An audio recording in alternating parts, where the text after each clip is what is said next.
Hello, and welcome back to the Illegal Pancakes podcast. So you probably noticed that we've been taking another one of our quote-unquote unscheduled hiatuses again, and what better time to come back from the dead than for our yearly Halloween recommendations video. So, every October, it's become a tradition now that we like to sit down and discuss different pieces of media that we think elevate the Halloween atmosphere, if you would. You know, things that are really fun to listen to in October when you're getting ready for spooky season. Yeah. So this consists of different movies, board games, comic books, songs, just anything, basically. Just anything that we like to do during Halloween, basically. Or even November. Or September, you know. Yeah. When we're recording this video. Mm-hmm. But anyway, we would like to mention that our previous recommendations from previous years still stand. We got two videos, one from 2020 and one from 2021. Please check those out. A lot of good recommendations in those two videos. Also check out our Halloween specials from those years. Our review of Pet Sematary and our review of the Captain N Castlevania episode, which both have a couple of last-minute recommendations thrown in at the end for you. We've got you set for October. Everything you need is here. Alrighty, so let's start with movies and shows. Robbie, take it away. Okay, so the one that I want to start out by talking is one that, I don't know, should have been mentioned forever ago. I initially didn't put it in the first Halloween recommendations because I didn't think it was Halloweeny enough, but since we're on our third year, I'm going to talk about it now, and that is John Carpenter's The Thing. I think it's 1982. 82 or 81. Yeah, 82 or 81. One of those years. But it's a movie that I don't think needs any introduction. It's probably a movie that's best if you go into it not knowing what it is. But that being said, there's a lot of gore and body horror, which is awesome. And practical effects. Yeah, practical effects. That's the other cool thing. It's like a perfect horror movie. It's easily in my top 3 because I mean it's suspenseful. It's got fun scares. Well, like the scares feel earned. You know, like it's an actual like scary movie. And there are a few jump scares in it, and like yeah, it uses like gore to scare stuff. But like the overall premise and plot is just really scary, and it's a perfect movie, I think. Yeah. If I had to describe it in like a very like cheap way of putting it, I would say it's like Alien but on crack, set in Antarctica. Yeah. Alright, so my first movie recommendation for this year is House of the Long Shadows. Now, most people I assume have never heard of this movie. I hadn't until I was like, I don't know, shopping on Amazon because it kind of came up in my recommendations, and I just saw the cover art for it, and I knew I had to watch it so I could recommend it for this year. Oh, geez. Because I'll just say 3 names, and we'll leave it at that. Vincent Price, Christopher Lee, Peter Cushing. Enough said. Yeah, you just gave me goosebumps. Yeah. Like, the basic premise of the movie is that a young author challenges his publisher to a bet that he can write an old-timey classic, kind of like Wuthering Heights, in the span of 24 hours, and he desires like absolute like isolation to do so. So his publisher sends him off to this remote manor in Wales, I think it's Wales, to write this novel. And allegedly the house is abandoned, but turns out that it's not. And as night goes on, more and more guests arrive, and things just aren't quite what they seem. So yeah. Interesting, spooky. Yep, it's not quite, I wouldn't call it quite a horror film. And really, the selling point is that, you know, you got Vincent Price, Christopher Lee, and Peter Cushing all in the same movie, which I don't think they appeared together in any other film. So that's pretty much what it has going for it. Like, the plot is not that watertight, but it's still, I think, an enjoyable film for what it is, even if some of the other characters in the movie can be kind of grating or just kind of there to move the plot along You'll understand what I mean when you see it. But yeah, like, it's a pretty decent film from like, oh man, I think it's like from 83 or so. So. Oh wow. But yeah, definitely That's worth cool. checking out. Sweet. So, my next recommendation, and this is a TV show, and it's called Secrets of the Supernatural, okay? It's some super low budget, probably public broadcasted show. Like, it's from 2000. It's kind of like the precursor to podcasts. Like, it's just this hippie dude sitting down with people talking about supernatural things. And what the main one I want to talk about is that there's like at least like 10 episodes where they interview Ed and Lorraine Warren.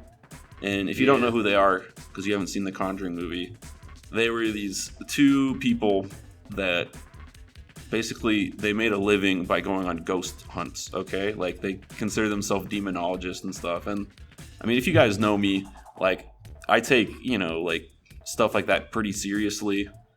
That being said, the more you look into it, the more you can tell that these two are just kind of con artists. And that's not to say they didn't completely think they were lying when they were talking about this stuff, but it's no secret that they give, I mean, the way they tell the stories, they're good at telling ghost stories. That's what I'm trying to say.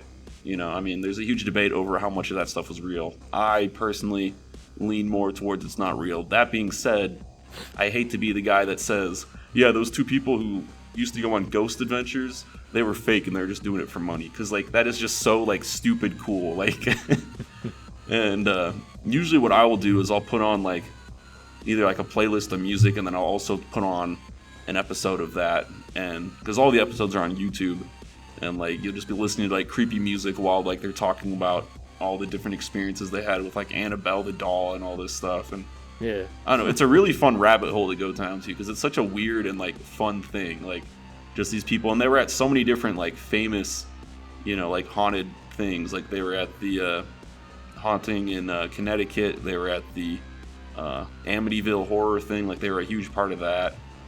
And, like, they have a museum of just, like, evil artifacts that they, like, took from different people and stuff. And it's just funny and weird. Like, I don't know, I enjoy it. I think it's fun, and I think it's kind of cute. Yeah, I kind of want to go there someday, because it's still around, right? Yeah, it's still, well, it's funny because, like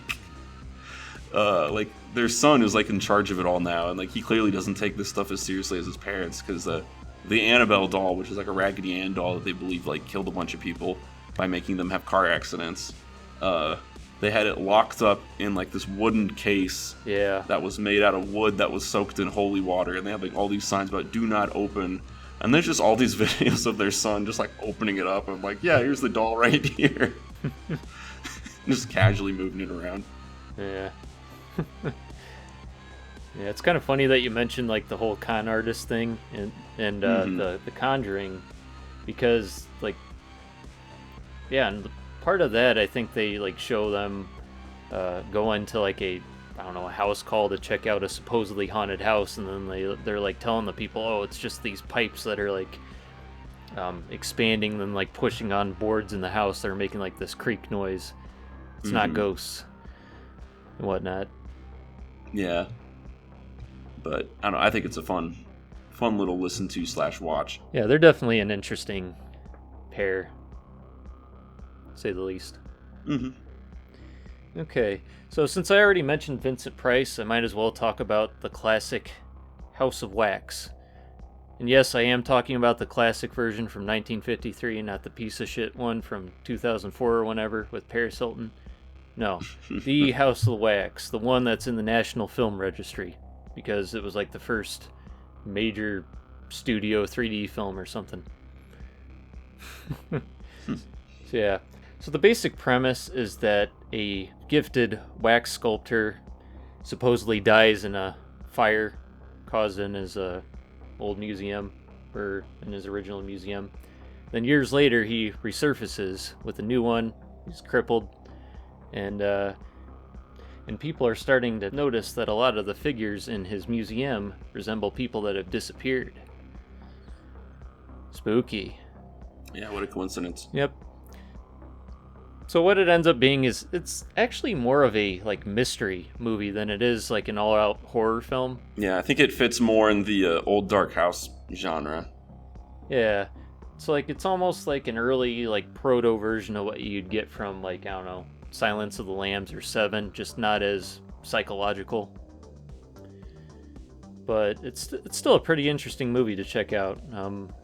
If you get a physical copy of it, it'll also probably come with the movie that it was based on, because oddly enough, it's actually a remake. This version of it. Yeah, it'll come with The Mystery of the Wax Museum from 1933, which I think is more or less like the same thing. I don't know. I only watched like the first 5 minutes of it to kind of check it out a bit, but anyway, it's a good little classic mystery horror film with Vincent Price. Haven't taken a deep dive into his other films yet, but I don't know. This one looks pretty good. Yeah, this isn't a total recommendation because this is one that I haven't seen, but it's one that I want to see, and it's called like The Last Man on Earth, and it's kind of regarded as like the first zombie apocalypse movie, where it's like everyone's been turned into basically, they don't use the word zombie, but like basically zombies, and it's just Vincent Price trying to survive. Oh, I thought that was a Twilight Zone episode. I don't think so. It might have been. What am I thinking of? Probably has a very similar sounding name. Yeah. Okay. Yeah, that sounds interesting. So for the another TV show, and this is a huge one that should have been mentioned forever ago as well. Treehouse of Horror from The Simpsons. Again, I don't know if I need to do too much of an introduction, but it's The Simpsons, and they always just do a bunch of Halloween-themed sketch. They're always fun. They're all on Disney Plus now, so it's super easy just to find all of the different ones. The one I really like is Treehouse of Horror 4, and it's got a King Kong, and it's got like a Return of the Living Dead parody and stuff. And like that one has the famous line of, "Oh, that was a zombie?" Dad, you killed the zombie Flanders. He was a zombie? Which, I don't know, gets me every time. Flanders Yeah. was a zombie? Yeah. Yep. I would personally recommend Treehouse of Horror 5. It has probably one of the most famous I guess you call those like shorts or whatever. The Shinning. Boy, you read my thoughts. You've got the shinning. You mean shining. Shh, you wanna get sued? It also has another one called Time and Punishment, which is the time travel one, and it has my favorite like throwaway joke in a Simpsons episode because it makes no sense. It's a throwaway line like, "I'm the first non-Brazilian to travel through time." Yeah. And funny thing about that line, apparently, like they had originally it was going to be non-fictional person, but for someone randomly changed it, and that's what they went with. Yeah. And it's first non-Brazil. non-fictional person to travel through time, but now it's non-Brazilian, and it's like I heard that, and it just made me laugh without even understanding it because it doesn't make sense. Like even after finding it out. And then the final one is Nightmare Cafeteria, which I think a lot of people regard as the weakest of the three shorts in that Treehouse of Horror, but I still like it. Yeah, I enjoy that. I think that's solid. I think it's 4 or maybe it's 6. One of them has a Twilight Zone parody where it's like Flight at 30,000 feet, where there's a gremlin on the side of the school bus and nobody believes Bart. That's another really funny one. Like, they're all super creative. I mean, this is like at peak Simpsons. Like, they're 6th, 7th, 8th season. Yeah, I forget when they started doing those. I don't think it definitely wasn't the first season or two, I don't think. But yeah. So even going into like the era that people tend to refer to as, zombie Simpsons, they still got some good ones. Like the one where they get the robot house that's voiced by Pierce Brosnan. That one's pretty funny. I forget which one that's from or what that short's called. Can't really think of What any. about the Grim Reaper one? That was a good one as well. Oh yeah, yep. Yeah, Homer becomes the Grim Reaper. yeah. That one's pretty good. I don't know if that one's Yeah. from the same one as the Robot House one or not. I don't think so. It could be. I don't know. Okay. Yeah, anyway, check those out, especially 4 and 5 and maybe 6 if that has the Gremlin one or the Bus Gremlin one. Definitely more like the comedic side of horror, but still. Yeah, It's the Simpsons. Yeah, it's the Simpsons. and it's fun. Like it's Yeah, creepy fun. for sure. Now, talking about fun, or, well, not really fun as much, Night of the Living Dead, the 1968 original. So just a quick side note, I did not know this going in, but apparently this movie's in the public domain. So Yep. you can probably find it on YouTube. Just putting that out Mhm. there right now. But I bought it on Blu-ray because I'm that guy. It actually didn't work. I imagine it looks better on Blu-ray than it does on YouTube. It's probably like some 480p video that somebody uploaded in 2011. I don't know, the mastering was kind of weird. Same with House of Wax. But anyway, so this is what most people refer to as the first modern zombie film. It has all the tropes because I think it established a lot of them. And even though the movie in the end kind of shocked me, the ending. It's it does subvert your expectations. But even I wasn't ready for it, even though I'm not well primed in the genre of zombie films. Mm-hmm. But yeah, it's quite a dreary and I don't want to say nihilistic, but almost nihilistic film in the end. Which is kind of, I don't know. I wasn't expecting that from a film from 1968. Yeah. Are you familiar with the animated version of it? No. Yeah, it was some fan project where they took the entire thing and made it into a 2D cartoon, but it's super low budget, so it's not animated very well, and it's all in color, which ruins more than you would expect. Yeah. Yeah. It's something that's sad because you could tell the people that made it were huge fans and they did it with love, but it's kind of a disaster. Oh. Yeah, there are colorized versions of the original film, but yeah, I wouldn't recommend those because a lot of the black and white films that got colorized, they just look weird. Yeah, there's just something off about them. Yeah, and speaking of which, I don't know if that was an aesthetic choice or not to do that, or just because they didn't want the film to get censored as much. Yeah, It I was don't just know. It kinda might weird. have been. Kind of like Psycho. Well, Psycho, it was an artistic choice, Yeah. right? Yeah, no, Psycho was an artistic choice. It might have been a budget choice for this one because I don't think the first one was a huge budget movie. No, definitely not. Yeah. Yeah, when you got your producer playing one of the characters in the film, yeah, it's not the highest budget Yeah. movie. That's a dead giveaway. Yeah. Alrighty. So let's move on to games. And before we get rolling with that, I got a challenge this year for our number one fan, let's call him, Greg. Yeah, our super fan. And if you're another super fan that's not named Greg, you should do this challenge as well. Yeah, especially if Greg doesn't do it, so you have bragging rights. Yeah. But anyway, Greg, I challenge you in the month of October to beat the first episode to Blood. Because Robbie and I have been talking, and I know I bought you fresh supply, I don't know when, but I know you have it. We're thinking that you haven't been playing it because you're afraid you're going to be bad at it. Which, granted, everybody's bad at Blood when they first play Yeah, it. that is such a hard game.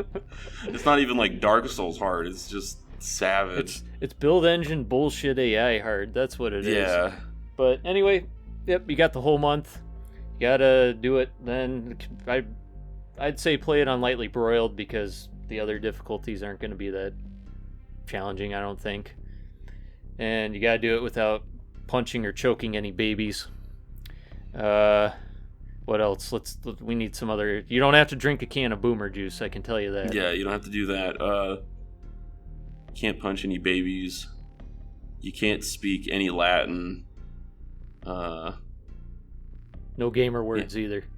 Yeah, no gamer words. Not that we're telling you to record it or anything, but no gamer words. Yeah. This is an honor-based system.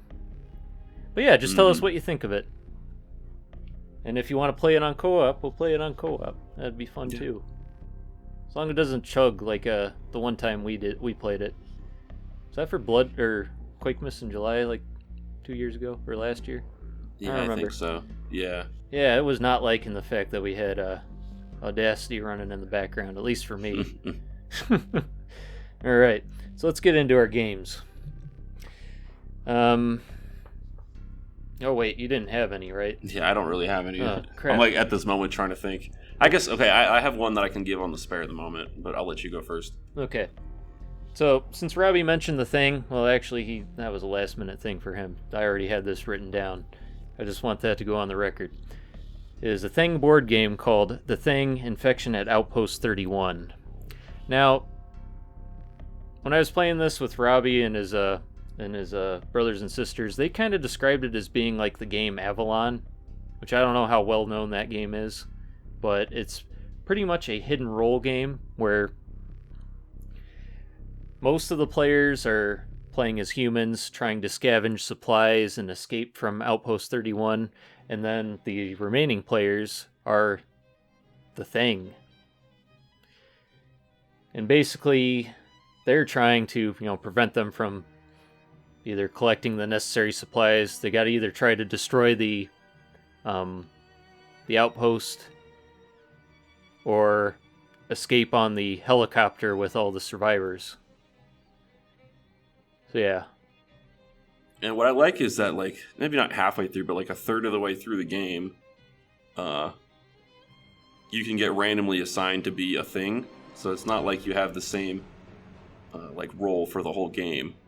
And what I think makes that tricky is that you can't be, at the first half, if you are a human, you can't like go out of your way to be like, oh yeah, I'm a human and stuff.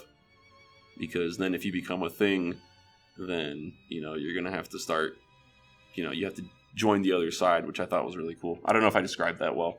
Yeah. I think that might have just been me mumbling. It's like 2 times in the game, because it's like the outpost is broken up into 3 sections, and when you move on to the second one, you do like I forget what they dub it, but you get another card, and it might end up being a Thing card, which then you'd have to trade in your human one. Of course, you do this without showing your cards to anyone, but there are ways for people to check to see what your card is.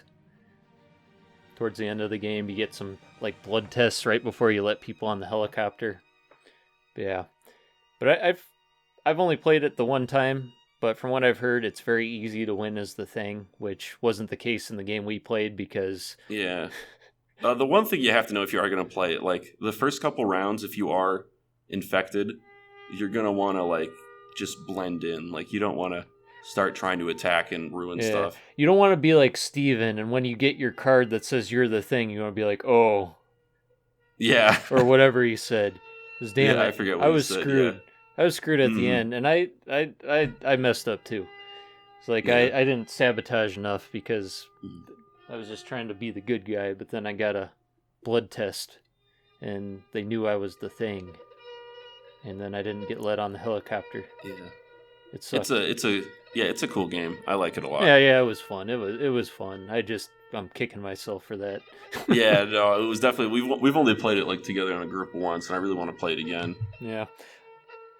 Yeah, one thing I will say about it, you can play as pretty much any character in the game. They kind of force you to do specific ones from like different like categories, but the kind of bummer thing about it is that there's really no asymmetry between them, which is kind of weird. You just got, you have to say, or not much asymmetry between like each individual character. Like some of the like different departments will have the same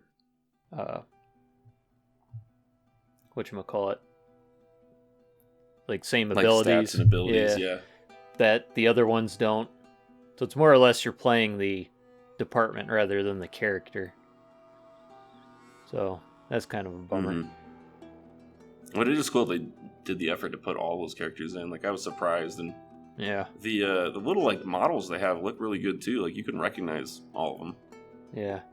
I do like the fact that it's a game with miniatures that I don't feel is necessary to paint, because I got way too many games with miniatures that I need to paint, or that I would prefer to paint that may not ever end up getting painted. I don't know. Mm-hmm. All right. So no other games from you? No board games. Okay. All right. So I'll roll into my first video game recommendation, and this would not be a Illegal Pancakes Halloween recommendation video without there being, a Castlevania game. And this year I'm gonna pick Castlevania 2: Simon's Quest. Which is a pretty bold choice, since that's kind of the one everybody hates on the internet. Yeah. People suck. So yeah, this is kind of the black sheep of the NES trilogy, for a lot of reasons that are, well, let's just say that now in the age of the internet, when you can look up a FAQ for pretty much any game, especially the ones from the 80s, like, a lot of the complaints about this game don't really make as much sense anymore. It's still there's still a lot of dumb stuff in it. I'm not saying it's like better than the first game or even the third one, but I don't know. It's still enjoyable for the fact that it's kind of like a proto version of like the Metroidvania games we'd end up getting. So it's kind of open world-esque. You get to go around to a bunch of mansions and find these like artifacts from them, and go to different towns. And there's this weird day to night cycle thing, which is kind of annoying. But I don't know. The graphics are awesome. The soundtrack is way better than it has any right to be, but this is a Castlevania game, so of course the soundtrack's gonna be freaking good. It also has one of my favorite memes, which is what a terrible night for a curse. Yeah, which comes up when it changes from day to night. Yeah, so I still recommend checking it out despite its shortcomings. Just look up a FAQ, kind of bear with it. It'll still challenge you a bit from like the gameplay and some of the dumb stuff that it does, but I don't know.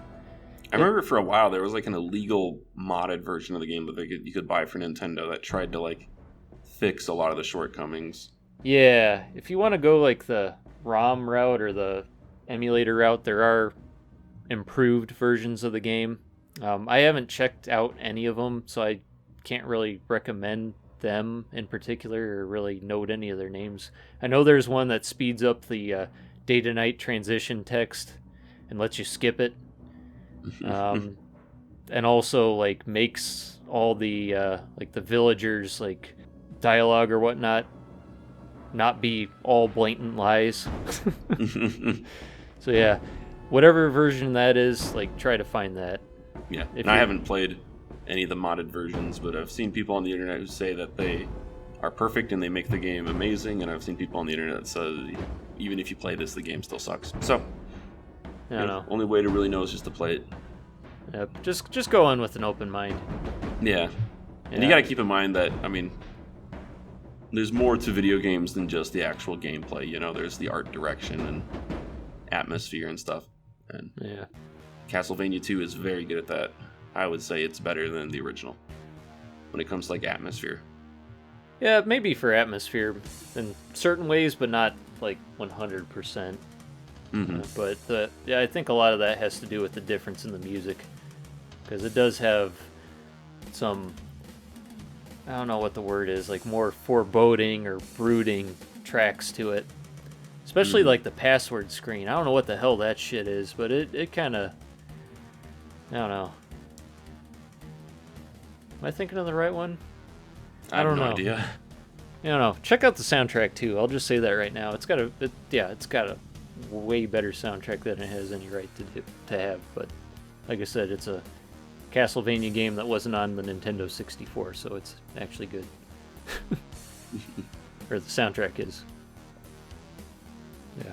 Okay, so I'm gonna do a video game recommendation. Okay. And I actually thought about putting this on my list, but then I don't know, I couldn't decide if I wanted to, but I'm going to now. And it's the level keys from the first Halo game. And you got to play it with the old graphics, so don't be playing with the anniversary graphics. But like the premise of the level is that it's like very close to the end of the game, and there's like a destroyed Covenant ship, and like for half the level you're like in a canyon, and like the ship is just so big it literally just covers the whole canyon. So it's like you're basically like trapped in this like canyon area, and it's like for atmosphere, I think this is like one of the best like creepy levels, just because you're in this this like dark canyon with all these purple lights, and the whole thing is leaking this green like oil everywhere. So there's all these like pools of like oil just coming from everywhere, and there's just a ton of flood and zombies, and like this is at the part of the story where just everything is just going nuts. So it's a lot of flood, and it's a very colorful level. It's a very like creepy level, and it has one of the like most disturbing things I think in the Halo franchise, and that's where you find the Proto Grave Mine, which is just it's basically just a big pile of like bodies that have been like melded together, and the Captain Keyes, who you're trying to save, spoiler alert, it turns out he's dead, and he's like inside this thing, and like all of the radio calls you've been receiving from him have been inside this big like just gross fat thing of like corpses. Well, Rob, thanks for spoiling that for me. I'm gonna go home and cut myself. Hey, I'm sure I've told you about this, just because the one thing about this level that makes me sad is that if you read the like making of the game, the way this level was originally going to play out was when you find that big flesh blob thing, you're going to light it on fire with the flamethrower, and then you were going to rip out Captain Keyes' skull, and you were going to have to beat the whole level while holding the skull, and you only had melee attacks. And the reason why they cut it out was because they designed this skull that was like had like this burnt like flesh face on it, and they decided it was too dark for the game, and I'm still mad about that to this day, because that would have been so cool. Too dark for an M-rated game. Yeah, too dark for an M-rated game. What the hell's wrong with these people? Yeah, I think it was just they couldn't get the flamethrower like particle effects to work. Yeah, I mean it was That's 2001 or 2002. Yeah. But like, I don't know, I really want them to do an actual full proper remake of Halo 1, just so they can add that in, just so you can get the flamethrower, just torch this thing, and then have a whole level where you can only do melees. Like, that is such a simple and cool idea that they've just never done in any of the Halo games. That's weirdly hilarious. Yeah, right? Like, yeah, morbidly hilarious, I would say. Alright, so speaking of the morbid, my next video game recommendation for this year is a point-and-click game called Fran Bow. Now, how I'd describe this is kind of like Alice in Wonderland, but you add psychedelics to it. Or maybe not psychedelics. What's the word? It's the name for drugs that cause hallucinations. Psychedelics? Hallucinogenics? Hallucinogen or something. Yeah. I don't know. Big words for my tiny brain. But anyway, so basically what this is this... there's a mechanic in the game where you can warp between the real world and this like nightmare world, kind of like Silent Hill, kind of like Silent Hill, where everything's all gritty and like covered in blood or whatnot. They're weird monsters you can't normally see, and you use it to solve puzzles. Like the basic story is you're this girl named Fran Bow who her parents die or like brutally murdered under mysterious circumstances. They think it was her that did it, and she's sent to a psychiatric hospital for children, and pretty much what you're trying to do is escape from the hospital, find your lost cat, or her lost cat I should say, and then be reunited with her aunt. So yeah, it's a very trippy game, surprisingly gory too. Like, I think this game's like rated T, but there is a shit ton of blood and gore in it. I don't know how that, and dead babies too. I don't know how that got a T rating. Yeah. Yeah, it's a very short game as well, so I recommend getting it. It's on Steam. I recommend getting it on sale, which it probably will be come October or come mid-October. Yeah, they've got to be doing their fall sale here pretty soon. Yeah. And some of the puzzles can be kind of ball-busting, but it's still an enjoyable game for what it is. It has a very neat like universe to it, like a open for interpretation ending and stuff like that. A lot of interesting like fan theories about what's actually going on too that are worth looking into as well, especially involving some of the other characters in the game. So yeah, Sweet. not too often I recommend like point and click games. I mean, I guess I did last year, but it's I don't know. It's definitely up there for me. Yeah, point and click games are I think they're a overlooked genre. Yeah. Like, they were huge in the 90s for a reason. It's because a lot of them had really good stuff in them. Yeah. And this one, I know I said it's short, but I think it's good that way because it doesn't overstay its welcome. Even though it is, like, you know, there's, like, really no replay value to it. Unless you really enjoy the story and you just, you know, you've been away from it for a while. Yeah. It's also really disturbing. I highly recommend. All right. So if you don't have any other games, Robbie, I'm going to go into my final one. Yeah, go into your final. Okay. So my final game recommendation for this year is the Resident Evil 2 remake, which I have finally played. Now, I don't know why I've been sleeping on this one for so long. Oh, well, part of the reason was because I actually wanted to beat the original game. And now that I have, or at least I've beaten half of it, as far as just one run goes, I decided to finally pick this up because I got a new laptop that can actually run the game on PC. It's like, yeah, like I'll go for it. Even though the game's like 3 years old by now. Yeah, but they kind of updated it so that the PCs that could run it when it came out can't really anymore. Yeah, That's a whole thing you gotta look up. It is hilarious. I was thinking about doing a segment on that right now, or like at the end of this, but I figured it would run too long. Maybe I'll talk about it more in our Halloween special, but yeah. So yeah, it looks beautiful, especially if you can run like the new like RTX version of it. It also has 3D audio now too. But yeah. Oh wow. But as far as the gameplay goes and the game itself, like you'd think being a remake that there'd be a lot of like ground that was like retreaded and it would pretty much be not that fun for someone who had played the original game, but I gotta say, like, it's like 80 to 85% a new game. Yeah. I mean, of course it is because, you know, the updated graphics and such, but as far as the story goes, like, a lot of the plot, like, the beats of the plot are different. The gameplay, like how you approach fighting zombies is different because it's over the shoulder. The map. So I want your opinion on this because I was kind of, hesitant when the game came out, but this one does not have like tank controls and stuff like at all. It's all like over the shoulder stuff. Right. And do you think that it feels more like an action game than a horror game at times? Or at least more like an action game than the original?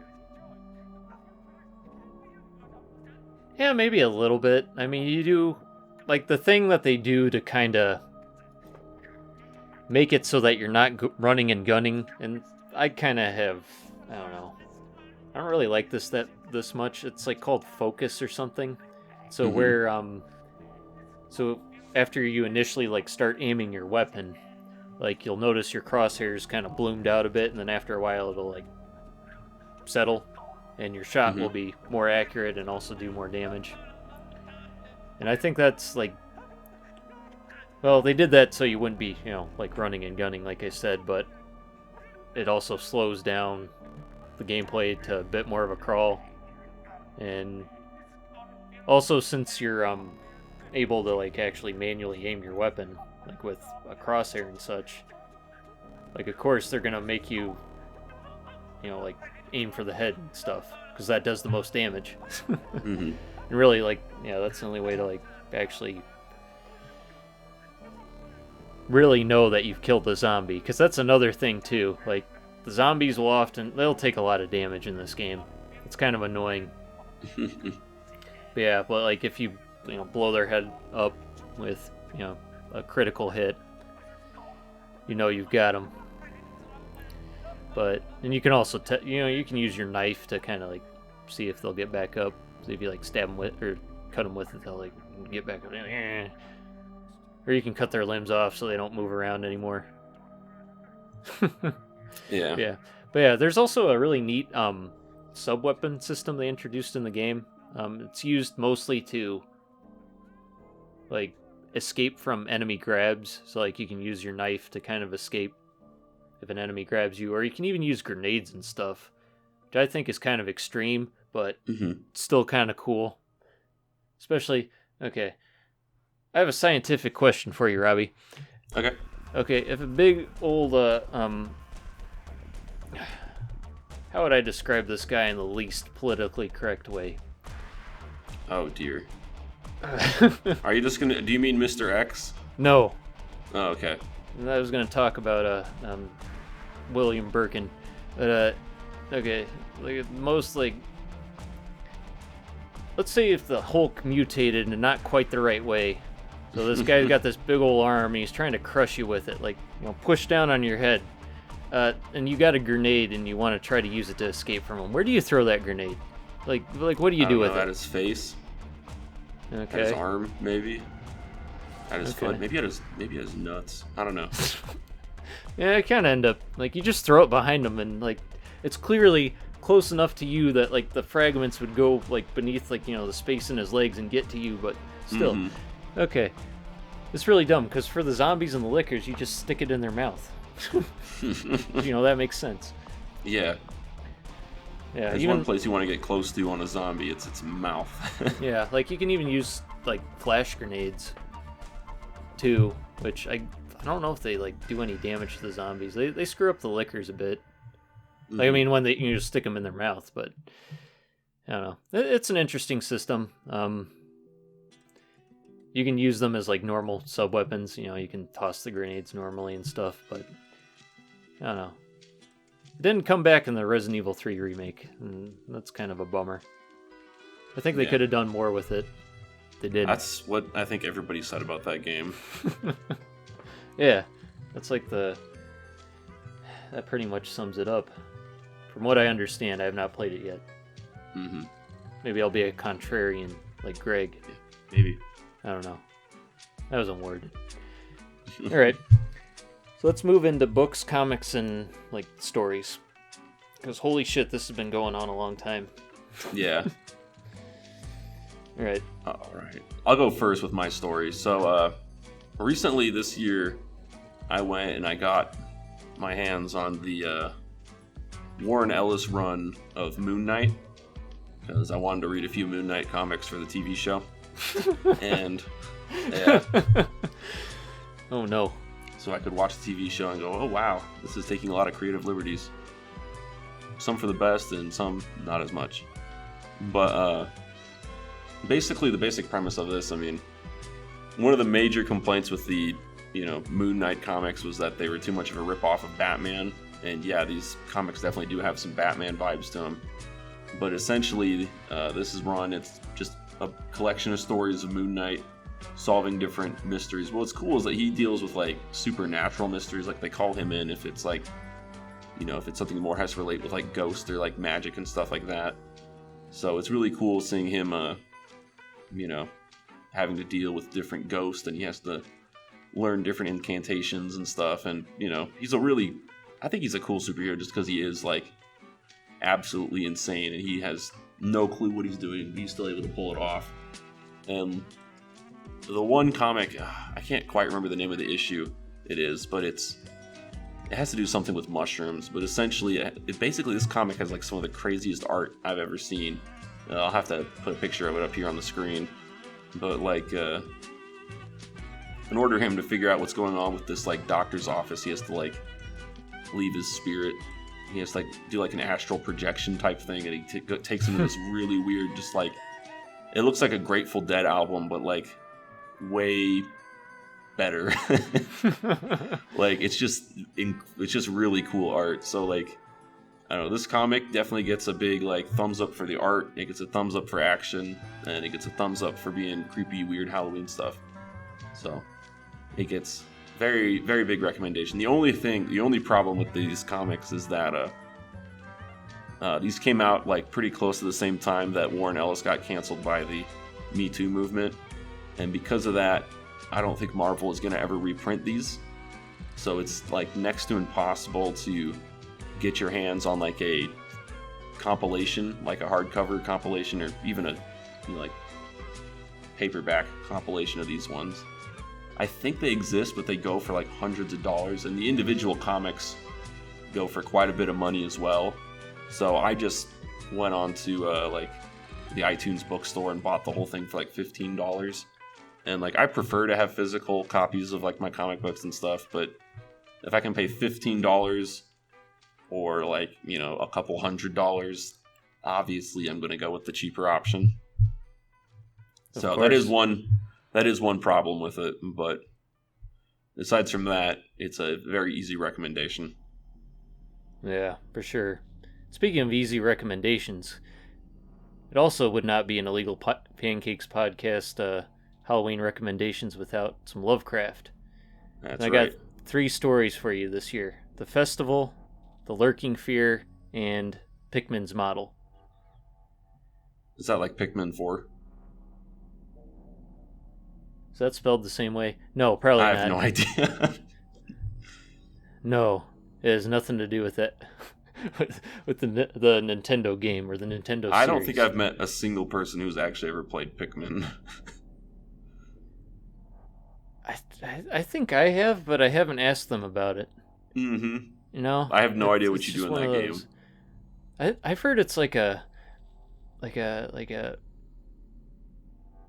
very like introductory type, like RTS almost, maybe. I don't know. Like I said, I've never actually seen gameplay for it, so I don't know. Yeah. But anyway, so yeah, those 3 stories. The festival kind of reminds me of the story Young Goodman Brown, if you've ever heard of that. But it's a Lovecraft one. It's spooky-ish. Mm-hmm. Lurking Fear. It's a good multi-part one from him about let's just say the protagonist has developed a fear of like wells and like holes and stuff like that, and you kind of find out why over the course of 3 or 4 parts. Yeah, that one's really neat. And then for Pikmin's Model, how would I describe it? I'd say it concerns an artist who has some pretty grotesque and very like abnormal paintings, and just where he gets his inspiration from, well, you find out. Yeah, that one I think is the shortest of the 3. Yeah, definitely worth checking out. And of course, because I think pretty much everything H.P. Lovecraft wrote is in the public domain now, you can find it online. So, yeah. Right, any more stories or books, Robbie? No, I don't have any. Sorry. Dang it. All right, so my last story recommendation is one from Junji Ito called Billions Alone, but as it's probably more popularly known as Army of One, because that's the translation title of it.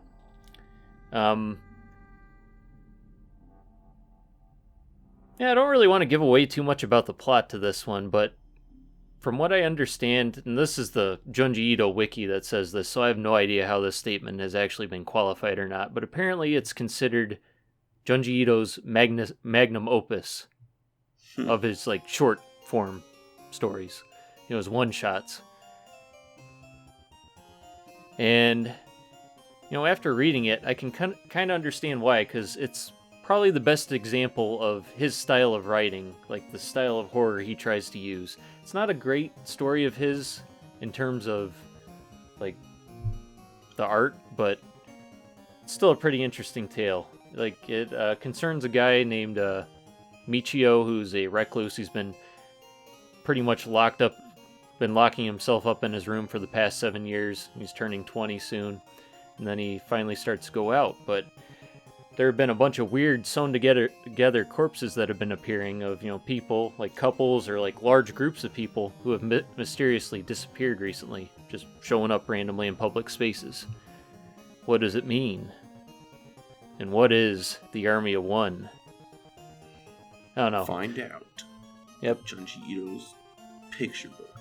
Yep, and this one has a pretty messed up ending to it, as far as like,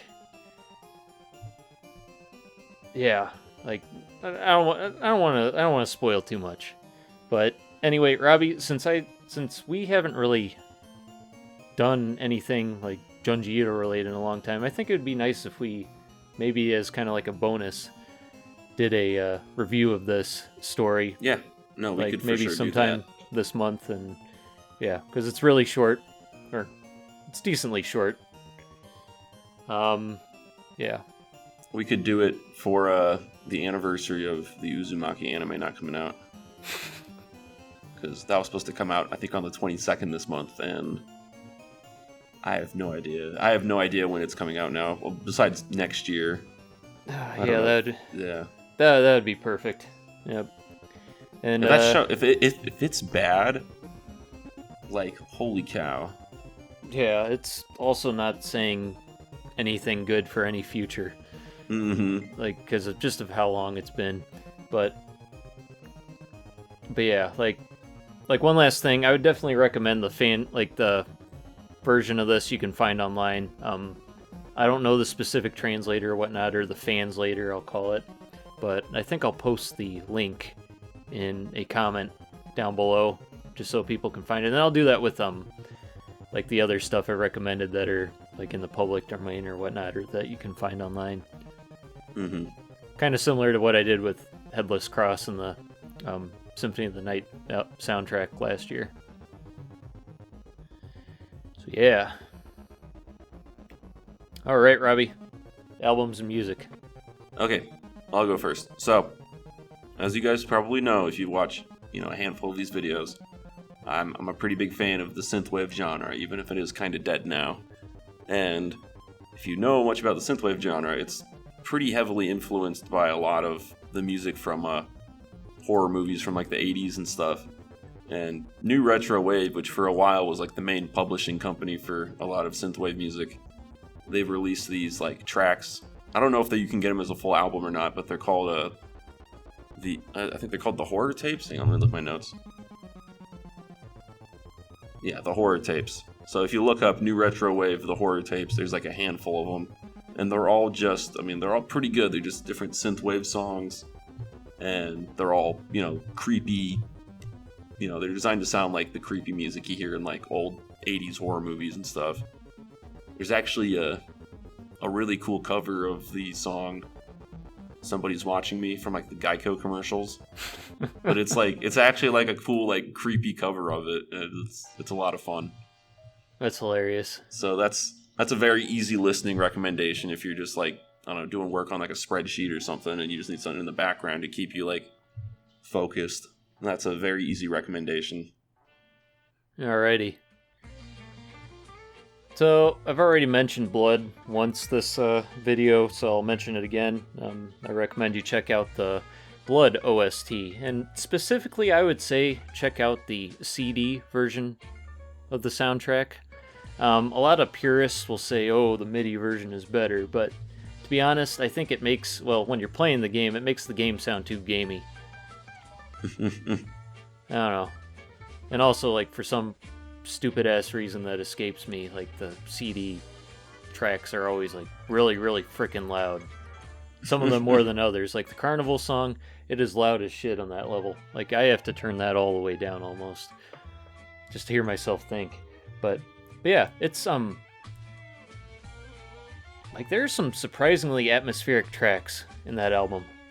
Like, I think my favorite so far is probably one called Father Time, because the first time you hear it, you're going through this old abandoned mansion, and it's like all dark and stuff. It's like a pretty unsettling level, and that just, helps out a crap ton for the atmosphere for that. Yeah.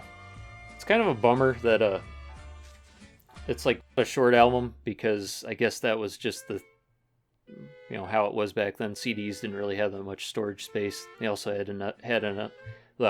they also had to have enough space to store the game itself, So really, Yeah. there are only like 8 or 9 CD tracks, and they get reused a lot in the game itself. So just forewarning on that in case you hate, like, if that bothers you or something. Kind of bothers me a bit sometimes, but I don't know. All right. You got anything else, Rob? No, I don't. I'm sorry. I didn't come super prepared this year. No, okay. I guess the rest of these are me. All right. So, moving on. Forget if it was last year or the year before, but we mentioned Halloween Kills, and I don't know how this went under my radar or not, but apparently the band Ghost did a song for that movie, which I assume plays at the, during the credits, called Hunter's Moon. And for a Ghost song, it's pretty good. I wouldn't say it's their best. It's just really weird that they decided to pick Ghost to do, a song for a slasher film as opposed to, like a old-timey, like, gothic horror movie or, like, an old, like, Universal or Hammer horror style film. But either way, got a decent song out of it. Even if it does sound like their, what's that song from Prequel? Danse Macabre. Yeah, it sounds a bit like that, but yeah, it's still, like I said, decent song. Another of theirs I'd recommend, especially for, just autumn in general, is called If You Have Ghosts. Like, the instrumentation, like, the instrumentals for the song are pretty awesome. They got a really, really, like, autumnal feel to them. I don't know, like a, cold fall night, and it's awesome. But you'll probably start listening to the lyrics to it and, like, be like, holy crap, this is a bunch of gibberish. What the heck is this?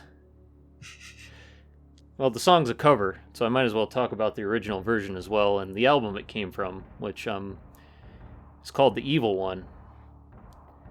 Now, The Evil One is a psychedelic rock album, and to describe the thing as a whole, just imagine someone put together a collection of, like, credit roll songs from every 60s and 70s horror and sci-fi B film that you've never seen. It's awesome. You got tracks called, like, Creature with the Atom Brain, Cold Night for Alligators, Night of the Vampire, stuff like that. And they're all just batshit insane. It's awesome. But yeah, like the song If You Have Ghosts in particular, yeah, the lyrics definitely match that version of it, or the original version, much better, because, I don't know, like, just listen to it and let me know what you think it's actually about. Is it about a guy, or is it about a werewolf? Is it about a guy with schizophrenia? Is it about a werewolf with schizophrenia? Yeah, really, I have no idea. Please let me know. Yeah, definitely, make sure you listen to the version that has the album art that will probably flash up, because there are like 2 or 3 different versions of the album, and they all have different, like, tracks on them, and this one, like, I think has all 15, because there's some good songs on there. And, like, other than, If You Have Ghosts, I also recommend checking out Two-Headed Dog, Night of the Vampire, pretty awesome, Bloody Hammer, and there was another one. Yeah, Creature with the Atom Brain's pretty interesting too. Like, has a bit of a narrative going for it. But yeah, I do love my psychedelic music during Halloween. yeah, it's a bit There's of just something, I think it has to do with Scooby-Doo. There's just something fun about, like, weird, like, that genre of music and being associated with weird, creepy stuff. I don't know. Yeah, I mean, That and, like, the Twilight Zone, probably. Yeah, I mean, this one for me, it's kind of a similar case to Headless Cross from last year, because like, I had known about it for a while, but this past year is when I finally checked it out, and it's like, holy crap. So yeah, it's a bit of, I would describe it as a hidden gem. The guy who made it, Rocky Erickson, he's a bit of an interesting character too, if you look into him. Like, I haven't done a full deep dive yet, but yeah, like, apparently I think he's done some other, like, similar songs, maybe not full albums like this, but yeah, it's definitely an awesome album just for like the instrumentation alone. But yeah, some of the lyrics can get kind of repetitive and stuff, or you know, but I don't know. I still recommend it, especially Night of the Vampire for Halloween in October. Alrighty, this has been a really, really long video. All right, and now I'm going to drop the biggest recommendation of the year. This one is going to be so big it's going to cover all forms of media, sorta. And I'm going to talk about the thing that everybody on the internet's been freaking out about this year, and that's the back rooms. So, yeah, well, I'm here to talk about some certain stuff about it, because I want to make sure there's some things that people understand about this, okay? Well, first of all, yes, this originated as a creepypasta. And yes, creepypastas are cringe. This is the only one I actually have ever cared about. And two, the main thing I'm recommending right now is there's this guy on YouTube. I think he at least was in high school when he started these videos earlier this year. I think he's still in high school. But his channel is called Kane Pexels. I'll put a link in the video. And he was the one that kind of created like this recent scare. And he created this video that was called Found Footage, The Backrooms. And it's a really well done video when you consider the fact that it was done by one person. And it's all CGI, but he uses a bunch of different like VHS filters and stuff to make it look more authentic. And it's a very unique horror experience because, again, it's not like a weird dark, it's kind of just its own weird psychological thing.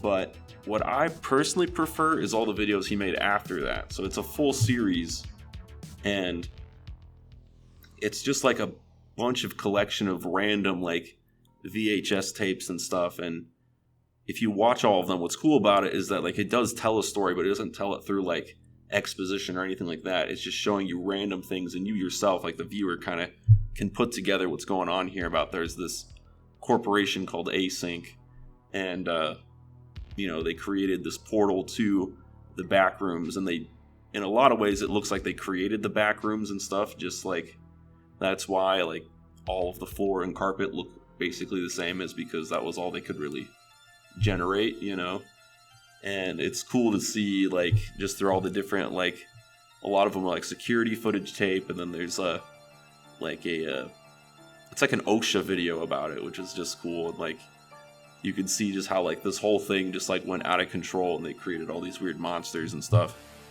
But the most important thing I can say is you have to watch the Kane Pexel ones, because the other ones are pretty cringe, okay? All of the other stuff is like Five Nights at Freddy weirdo stuff. Like, just stay away from all that, okay? Only watch like his videos, and he has like 11, I think, and they really are like creepy, unsettling videos, but they're also like, it's just super cool, and it's fun, and it's retro, and like they have cool music, and there's a lot of fan games that have been made based around it, because obviously the back rooms are in public domain. Anyone can do that.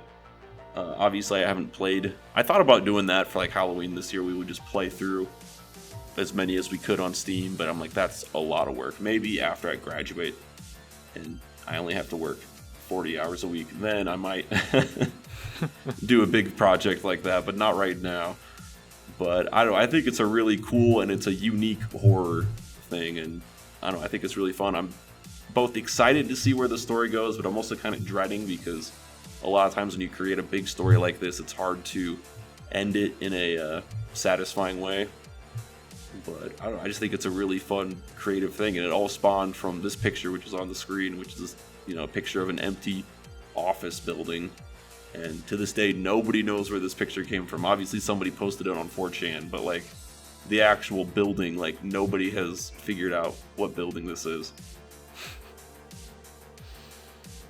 Just get a... Oh, 4chan hasn't figured it out? No, well, 4chan is dead, dude. They got like destroyed, and they just haven't really rebuilt themselves since. Oh, that's messed up. Is it more messed up than 4chan? I mean... Oh, I mean, like, when their autism is used for good, it's yeah, I know. Like, when you consider the fact that there's all these people who have been tracking, like, Elon Musk's jets and stuff like that, and they were able to find that flag that Shia LaBeouf put up, but nobody can figure out where this random photo came from. Yeah. Or even like, do they even know what year it's from, or like No, the date? they don't know. They just, I mean, they know it was at least from like 2017 because I think that's when it like was started. Oh, jeez. Dang. Rest in peace, 4chan. Mm-hmm. I'm glad I never got on your bad side. I'm glad I never got on your website. Oh yeah, that too. All right. So, yeah, that's actually an interesting bunch of recommendations. Like a lot of stuff. You know, like I was afraid we weren't going to be able to have anything this year, but I think we have a pretty decent. I mean, this podcast has gone on for like over an hour, so I mean, we better have some good recommendations. Yeah. Yep. Quite a few stuff you probably wouldn't get anywhere else, which is what I like. Yep. So anyway, our last thing is, since we've already mentioned our Halloween special a couple times, or at least I have, if you have any recommendations for us, for something for us to Throw review, those in the comments. I'm always willing to engage with people in the comments. I always love when other people say, you know, weird, obscure, spooky stuff. Like, I'm always excited to learn more. But let's just lay down some ground rules. So for one, it has to be something that we can legally watch, or that isn't a frickin' joke. So no MD Pope, no Serbian film, no Salo, or even the book that it's based on. Yeah. Did you know that Salo was based on a book? I didn't know it was on a book, but Yeah, don't look into it. I wouldn't recommend that. But yeah, that's rule number one. That's the biggest rule, Greg. Mm-hmm. Two, make sure it's something that's like maybe a little bit more concise. Like, don't recommend an entire like series to us, like maybe a specific episode of a show or a specific movie or specific, like, I wouldn't say a book, but maybe a short story, or you know, in comic or in print form. Even an album or a song. You know, if it's a couple small stuff like that, we could probably fit more than one thing into a single video, but yeah. And rule number 3, no Doctor Who and no Big Bang Theory. That is the only laugh you'll ever get from me in the context of Big Bang Theory being yeah, I was gonna stated. say. Or Young Sheldon. Yeah. I can't believe people actually watch that. Oh my gosh. We knew people who watched that and thought it was funny. Not Young Sheldon. Oh yeah, not Sheldon. I don't know if I don't think I've met anyone who's ever watched that, but like my parents did. Please don't put them on a list somewhere. Yeah. Anybody. They don't know the no NSA better. if they're listening. It's because there's nothing else on. It's Yeah, that's why. It's freaking actual TV. It's like there's nothing on. It's not even cable. Yeah. All right. Well, Okay. I think that concludes our Spooky Halloween podcast. Yes. Thank you for listening. Thank you. Yep. And definitely leave your recommendations down. And, you know, if you check out any of this stuff, either from this video or from years past, let us know what you think of it. Yeah, let us know. Yep. All right. Well, I think that concludes it. Thank you very much, and see you later. Bye. Bye.